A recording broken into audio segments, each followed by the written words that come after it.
I'm the one who has made this call. I already initiated. Please kindly, for once, respect the meeting. Don't keep quiet. Let me talk. Msajja watu Balaam. I'm the one who has made this call. Please kindly, for once, respect the meeting. Don't keep quiet. Listen, let me talk. Balaam, I'm the one who has made this call. Please kindly, for once, respect the meeting.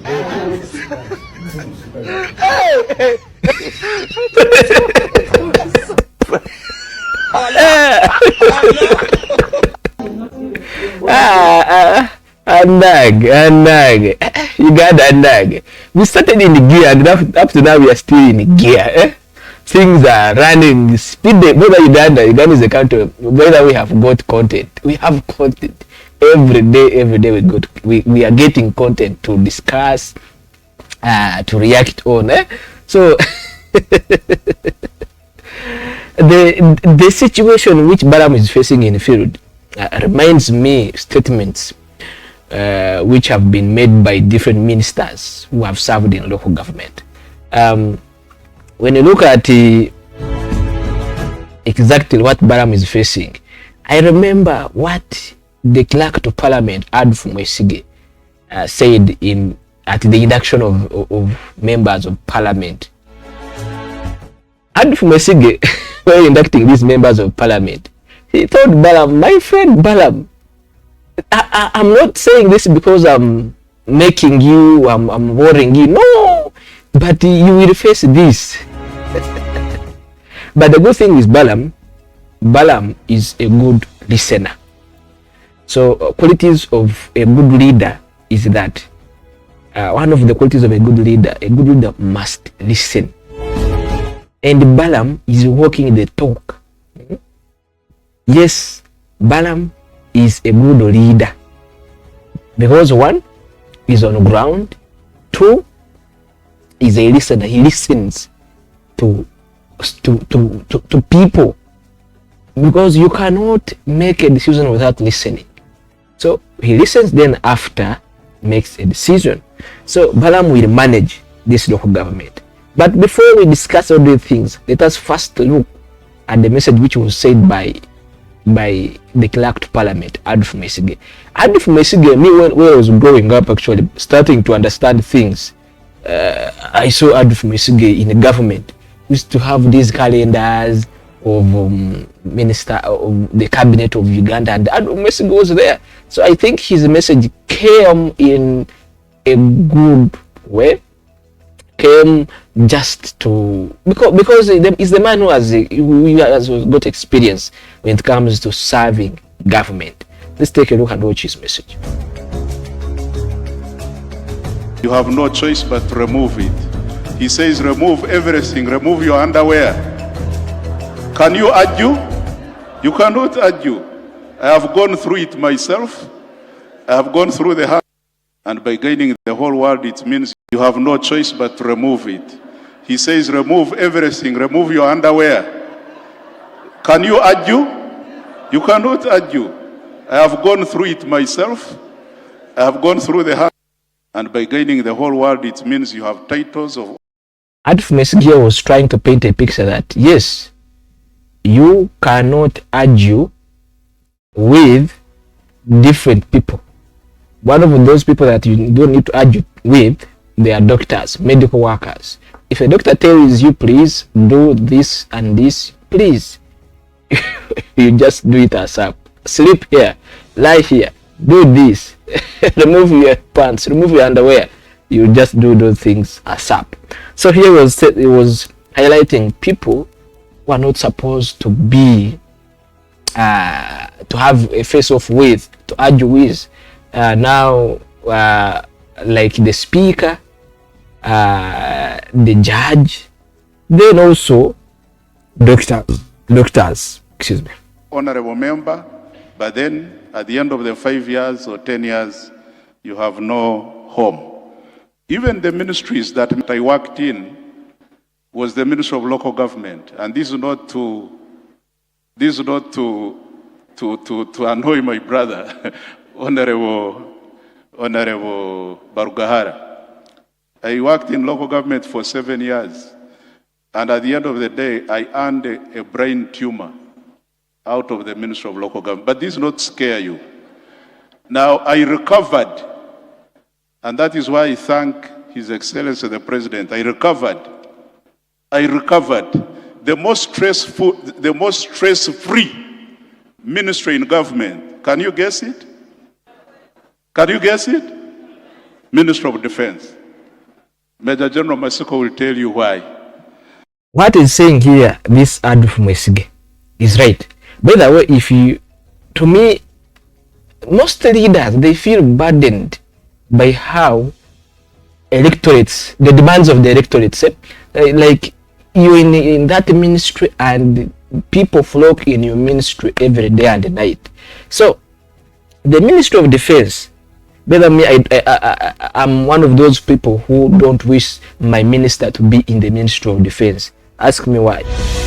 If you have a relative, just a relative, heading a department in the security, maybe CMI, joint of staff, having any office in the Ministry of Defense, I'm telling you, accessing that person, even if he's your relative, it can be a problem to you. You must present, maybe call him, you reach there, you reach at the gate, they first call him, do what, do this, right here, leave your phones here. Like the Ministry of Defense, like if someone is appointed to be a Minister of Defense, most of the work, they reduced him, I think, some work, because there they use orders. They use orders, and at some point, accessing that person becomes hard.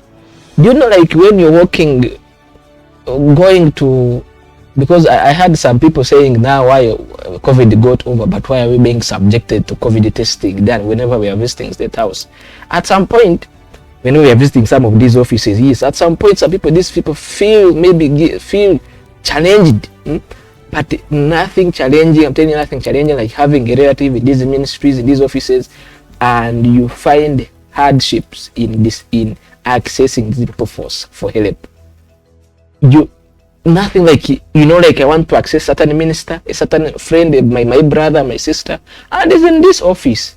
And then that person, you have to use to pass through different security protocols. Leave your phone here, and you walk almost like 100 meters, 50 meters, leaving when you have left your phone behind, and you just go and converse without what? That is the Ministry of Defense. So that is the Ministry of Defense. So, but me, when I see my minister is Attorney General, is in Agriculture, is in Ministry of Gender, I just move, really go to the gate, pass through the gate, just go to the waiting room, then or maybe to the boardroom, wait and see him, just move on. But I'm telling you, this Ministry of Defense, they reduce pressure on you, because when you're appointed, the pressure is reduced on you. But the Ministry of Local Government, I'm telling you, this is why he was saying this. The Ministry of Local Government, you find challenges. Someone was interdicted, a doctor was interdicted on his work. We have met maybe an engineer. An engineer also was interdicted, maybe did some shadow work here. He's given different people to work with. So like there are a lot of things. There's a lot of things to handle in this Ministry of Local Government. So like they put everything in local government. Councillors gratuity, what pension, what. And that's why even this Majezi, someone was a principled man. He was so quiet in his office in Kampala. Didn't move to field. Yeah. just served in his Kampala office. He rarely moved to field. Yeah, Raphael Magezi. But Balaam, I think the president maybe knew Balaam being a Bidongo man. Being a Bidongo man, he can execute this work in a very, very to the high speed. And to me, Balaam is meeting with getting. I think this is the biggest task Balaam has ever faced. Balaam has ever experienced. Yeah, local government. So a lot of things in local government, health, roads, hospitals, this doctor staff, even if they some fall in different maybe public service, but the local government is still having these issues. And when you move, I've seen just a letter from Chenjojo about the Attorney General now wrote back to the district, instructing the district, the chief administrative officer to reinstall the interdicted staff. You see, like you interdict a person, then the person goes to the ministry, and the Attorney General now directs that person to go back to work, to rates to car, to install that person to work. So like, and you don't find that very problem in one district. You find it in different districts, or almost every district. Every district in Uganda has got different challenges. Every district. Every district.